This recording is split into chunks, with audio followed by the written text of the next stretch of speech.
Bismillahirrahmanirrahim. Assalamualaikum warahmatullahi wabarakatuh. Halo semuanya, bagaimana kabar kalian semua? Semoga kita senantiasa dalam lindungan Allah Subhanahu wa Ta'ala ya. Anak-anak, alhamdulillah rasa syukur kita semua karena Allah masih memberi kita kesempatan untuk bisa berjumpa kembali dengan pembelajaran PAI di kelas 12 ini. Insya Allah selama setahun ke depan, Ibu akan mendampingi kalian semua dalam pembelajaran PAI. Mungkin di antara kalian semua sebelumnya ada yang sudah pernah belajar dengan Ibu, dan ada juga yang baru tahun ini yang akan bertatap muka dengan Ibu. Nah, semoga kedepannya dalam pembelajaran PAI bersama Bu Islah, kita semua senantiasa diberi kesehatan, kesabaran, dan kemudahan di dalam menerima setiap ilmu yang diberikan. Lakukanlah the power of change, perubahan dari zona nyaman ke zona yang tidak nyaman yang arahnya positif.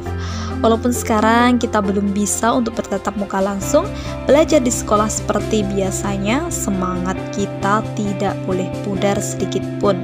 Niatkan semua aktivitas kita hanya untuk beribadah kepada Allah Subhanahu wa Ta'ala, termasuk dalam hal menuntut ilmu ini. Nah, baik anak-anak, sebelum kita memasuki materi pembelajaran PAI, Ibu akan menjelaskan secara singkat materi apa saja yang akan kita pelajari pada bab ini. Materi PAI yang akan kita pelajari pada bab 1 ini adalah materi tentang menganalisis Quran Surah Ali Imran ayat 190 sampai 191 dan Quran Surah Ali Imran ayat 159 serta hadis tentang berpikir kritis dan bersikap demokratis. Nah, melalui kegiatan pembelajaran ini nantinya diharapkan kalian semua dapat menganalisis serta mengevaluasi makna dari Quran Surah Ali Imran ayat 190 sampai 191 dan Quran Surah Ali Imran ayat 159 serta hadis tentang berpikir kritis dan bersikap demokratis. Nah, anak-anak, coba perhatikan tayangan berikut ini. Pernahkah kalian memperhatikan unta? Salah satu fakta tentang unta yang masih menjadi misteri adalah kemampuannya untuk bertahan hidup di padang pasir yang panas, tanpa air dan dalam waktu yang lama, hingga sekitar 1,5 bulan. Dan ternyata fakta ini telah lama menjadi misteri yang membingungkan para ilmuwan, yang pada akhirnya para pakar fisiologi dan biologi telah menemukan jawaban dari misteri tersebut. Nah, kira-kira apa sih jawabannya?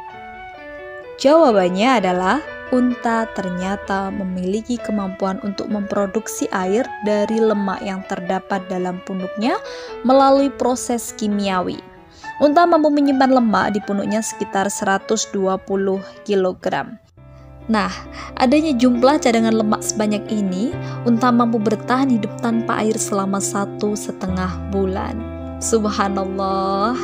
Nah, anak-anak, ternyata fenomena di atas sudah ada di dalam Al-Quran dalam surah Al-Ghasyiyah ayat 17 yang artinya, apakah mereka tidak memperhatikan bagaimana unta diciptakan? Kalau kita cermati lebih dalam lagi pada Quran Surah Al-Ghasyiyah ayat 17 ini, di dalamnya mengajak kita semuanya untuk berpikir secara kritis. Begitu juga Quran Surah Ali Imran ayat 190 sampai 191 yang membuat informasi terkait dengan penciptaan alam yang menantang para pembacanya untuk merenungkan informasi ilahi tersebut. Nah, mari kita simak dan kita baca bersama Quran Surah Ali Imran ayat 190 sampai 191. Inna fi khalqis samawati wal ardi wa ikhtilafil laili wan nahari la ayatin li ulil albab.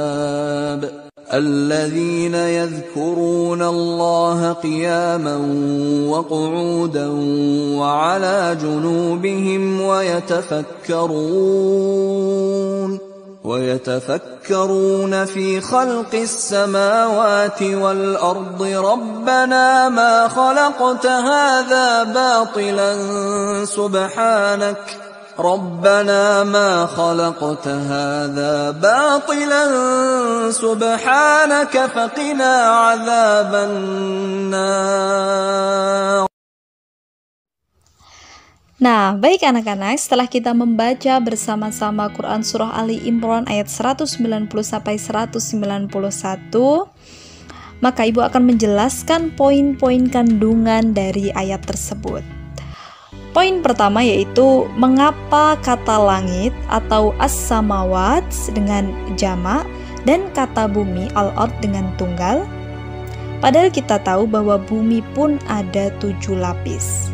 Hal ini karena sebagaimana dijelaskan oleh sebagian ahli tafsir bahwa antara satu langit dengan lainnya terpisah. Ada ruangan pemisah. Ini bedanya dengan bumi, di mana antara satu tingkatan dengan lainnya tidak ada pemisahnya.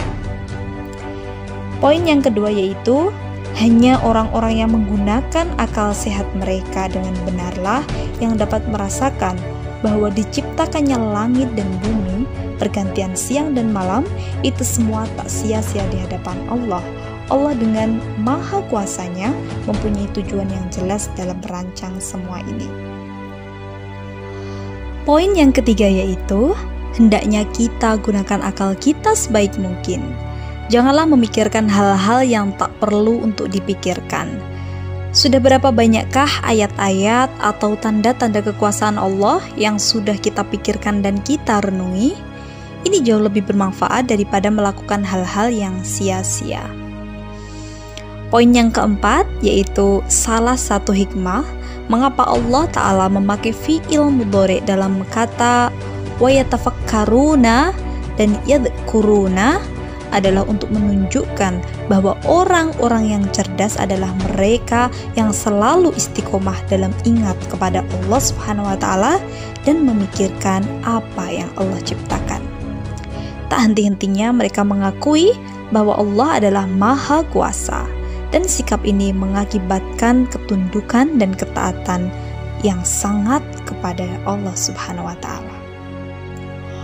Poin yang kelima yaitu kita sebenarnya tidak cukup hanya ingat dan berpikir saja.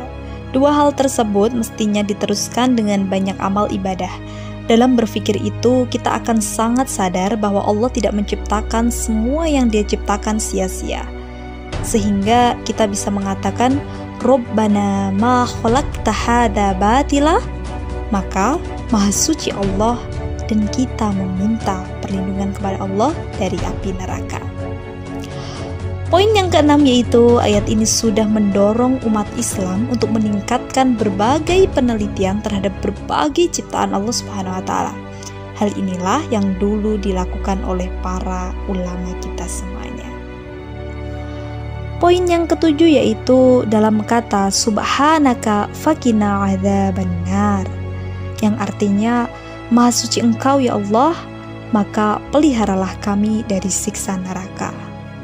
Hal ini menunjukkan bahwa orang yang berakal, sehebat apapun dia, ia akan selalu meminta perlindungan kepada Allah. Ini adalah sikap tawadhu para ulama. Mereka benar-benar merasa kecil di hadapan Allah. Semakin hebat dan semakin pandai seseorang, bila kehebatan dan kepandaiannya diiringi oleh iman dan takwa, maka dia akan semakin merasa rendah di hadapan Allah Subhanahu wa Ta'ala. Dan dengan perasaannya itulah Allah akan mengangkat derajatnya, sebab dia tak memiliki sifat sombong atau merasa lebih baik daripada orang lain. Kemudian poin yang ke-8, di setiap kehidupan ini pasti banyak pelajaran yang dapat kita ambil. Tinggal kita mau atau tidak di dalam mengambil semua hikmah dari kehidupan kita. Marilah kita menjadi orang yang cerdas dengan selalu berpikir tentang penciptaan langit dan bumi, mengambil ibrah atas setiap kejadian, lalu mengakui dalam hati tentang kemahakuasaan Allah, dan dengan itu kita bisa tunduk dan patuh kepada Allah Subhanahu wa Ta'ala. Poin yang terakhir yaitu jangan sampai kita menjadi orang yang sukanya mengaku paling benar, paling berjasa pada umat. Kita tak pernah tahu apakah amalan-amalan kita yang sedikit ini dianggap oleh Allah atau tidak. Maka dari itu, janganlah merasa aman dan merasa banyak melakukan amalan. Yang harus kita lakukan adalah selalu memohon keikhlasan kepada Allah agar amalan-amalan yang kita lakukan ini diterima olehnya dan bermanfaat bagi kita di dunia dan di akhirat nanti.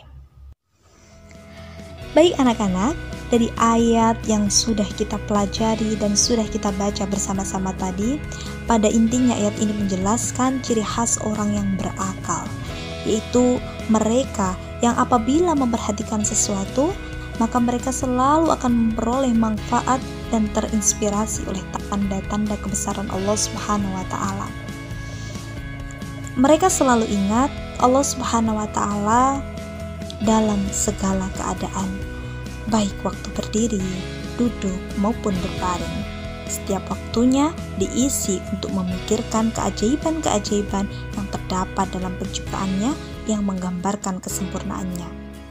Penciptaan langit dan bumi serta pergantian siang dan malam benar-benar merupakan masalah yang sangat rumit dan sangat kompleks. Baik anak-anak, cukup sekian pembelajaran pada pertemuan kali ini. Semoga apa yang sudah kita pelajari menjadi ilmu yang bermanfaat untuk kita semuanya. Wabillahi taufiq wal hidayah. Wassalamualaikum warahmatullahi wabarakatuh.